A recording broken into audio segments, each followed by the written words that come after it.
Hello everyone. I'm Miss Tania. Welcome back to my channel. I hope y'all are doing good. Today we're just gonna have a Bible study. I'm coming from Ecclesiastes 12, and if you wanted to put a title on it, I would say "Live for God Now and Don't Wait." So I'm gonna just read the whole chapter in the NLT version, and it reads. Don't let the excitement of youth cause you to forget your Creator.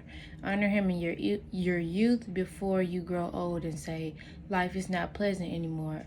Remember Him before the light of the sun, moon, and stars is dim to your old eyes, and rain clouds continually darken your sky. Remember Him before your legs, the guards of your house, start to tremble, and before your shoulders the strong men stoop. Remember Him before your teeth, your few remaining servants. Stop grinding, and before your eyes, the women looking through the windows see dimly. Remember Him before the door to life's opportunity is closed and the sound of work fades. Now you rise at the first chirping of the birds, but then all their sounds will grow faint. Remember Him before you become fearful of falling, and worrying about danger in the streets, before your hair turns white like an almond tree in bloom, and you drag along without energy like a dying grasshopper, and the caperberry no longer inspires sexual desire. Remember Him before you near the grave, your everlasting home, when the mourners will weep at your funeral. Yes, remember your Creator now, while you are young, before the silver cord of life snaps and the golden bowl is broken. Don't wait until the water jar is smashed at the spring and the pulley is broken at the well. For then the dust will return to the earth and the spirit will return to God who gave it. Everything is meaningless, says the teacher. Completely meaningless. Keep this in mind. The teacher was considered wise, and he taught the people everything he knew. He listened carefully to many proverbs, studying and classifying them.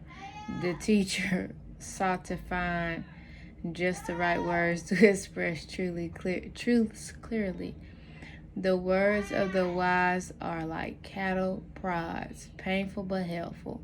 Their collected sayings are like a nail-studded stick, which are like a nail-studded stick with which a shepherd drives the sheep.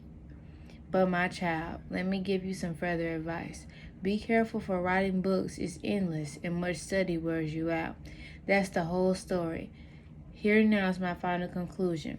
Fear God and obey His commands, for this is everyone's duty. God will judge us for everything we do, including every secret thing, whether good or bad. Excuse them in the background, y'all, my bad. But topic is live for God now and don't wait.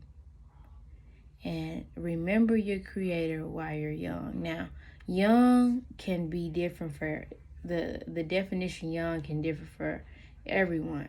Me and my mom was having Bible study last night, and she was like, "If someone who died at, let's say 26, their younger ages could have been, let's say, the ages of 1 through 17, 15." And then when they hit about 26, those were their older years, because that was the only years they made it to. I hope I'm making sense, but just remember God and serve God before it's too late. Serve God before there's an issue that comes up where you absolutely have no choice but to go to God. Don't wait till things get hard to call on God. Don't wait till you find yourself in an impossible situation to live for God. Live for Him now. God gives us so many opportunities to live for Him, and to study His Word, to be in His presence. It amazes me because God really doesn't require much out of us. When we were first starting off, let me put it like that. When we were first starting off, God doesn't really require much out of us. Now, I'm not saying the walk with God is easy, because it's not. you know.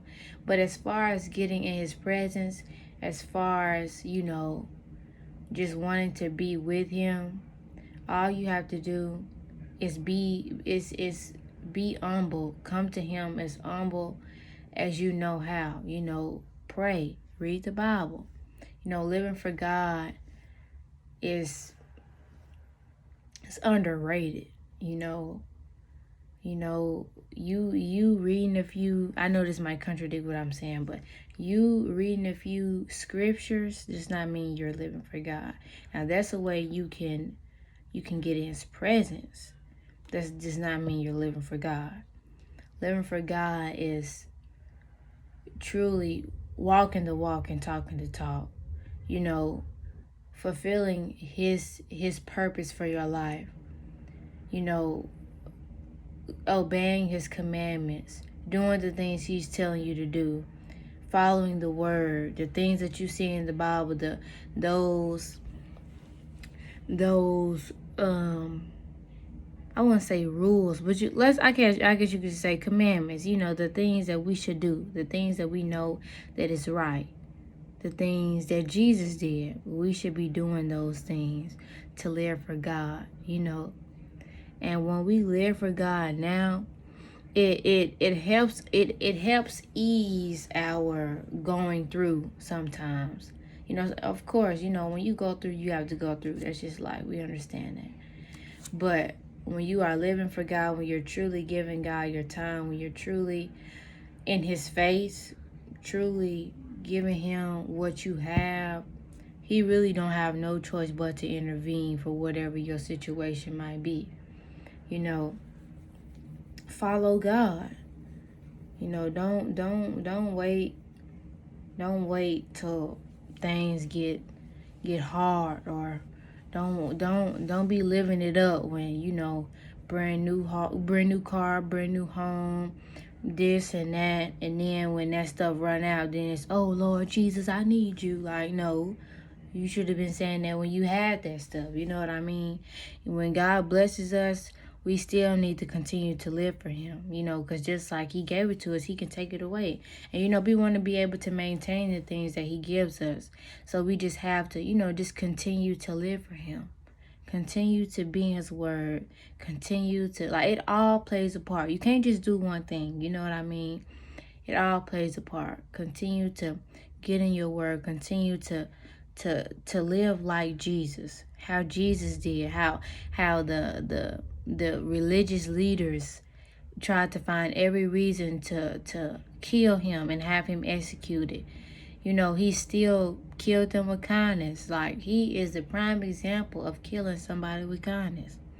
Like, Jesus got so many rocks thrown at him, and not one time did he throw a rock back. Not one time did he try to get revenge on those who did him wrong. But he actually laid his life down for those who did him wrong. How many of us can say the same?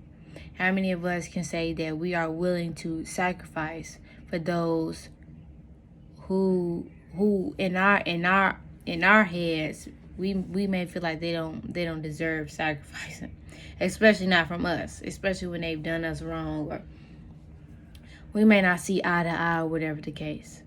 But we have to continue to live for God. We have to continue to do his will, obey his will, continue to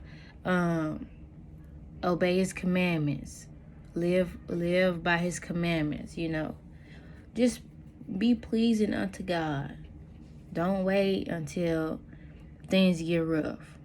Don't wait until things is just not going your way. Because, it's life. You know eventually.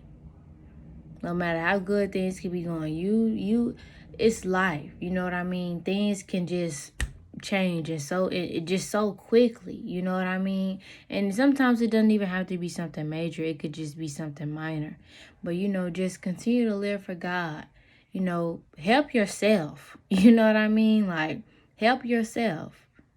Help yourself. Help yourself lighten that load. Because we are already promised trials and troubles and all this different stuff. So don't go adding all of that because you weren't living for God when you needed to, or you wanted to wait till the last minute to do that. So I encourage you all, live for God. Don't wait, especially as young people. Don't join the crowd. Don't do what everybody else is doing, cause it's not gonna get you nowhere but in trouble. Being a kid, being our age, we want to do what everybody else is doing because it's cool. We kicking it. It's fun. But at the same time, what you gonna do when you grow up? Like, that stuff is gonna run out. It's certain stuff that we do, or let me say me. It's certain stuff that I did, and as I got older, it's like, this is getting old. This is getting old. You know what I mean? Like, people are always gonna have something to say. People, if you don't fit into society norms, they gonna talk about it. Let them talk. Live for God. Live for God. You know what I mean?